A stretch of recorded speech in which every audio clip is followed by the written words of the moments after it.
ஏன் பயப்படுகிறாய் எதிர்காலத்தை பற்றி? இது எழுதப்பட்டு விட்டது உன்னுடைய வாழ்வாதாரம். எதை பெறுவாய் என்று, எதை இழப்பாய் என்று, நீ செய்ய வேண்டியதெல்லாம் அதை நோக்கி நகர வேண்டியது மட்டும்தான். சோகம் வந்துவிட்டால், கவலை வந்துவிட்டால், இழப்பு வந்துவிட்டால், பிரிவு வந்துவிட்டால், இருட்டு அறையில் உட்கார்ந்து கொண்டு கண்ணீர் வடிப்பதை விட கிளம்பி செல் வெளிச்சத்தை நோக்கி. உனக்கு பெற இருக்கின்ற அதிசயங்கள் ஏராளம் உன்னுடைய எதிர்காலத்தில்.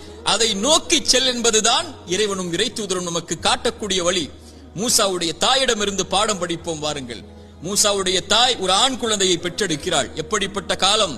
ஃபிரௌன் கொடுங்கோலன் ஆண் குழந்தைகள் பிறந்தால் கையால் அறுத்து தூக்கி எறிந்தான் பனி இஸ்ரவேலர்களுடைய குழந்தைகளை. மூசாவுடைய தாய் பயந்தார்கள். இந்த குழந்தையை ஃபிரௌன் கண்டுவிட்டால் கொன்று விடுவானே. இறைவன் சொன்னான், மூசாவுடைய தாயை, முடிந்தால் அந்த குழந்தைக்கு உணவை கொடு, இல்லை என்றால் ஆற்றிலே கொண்டு போய் விட்டு விடு. அவ்வளவுதான். நான் சொல்கிறேன் செய். எதிர்காலத்தை நான் முடிவு செய்கிறேன். நீ செயல்பட, அவ்வளவுதான். என்ன செய்வேன் தெரியுமா? நீ ஆற்றிலே விட்டால்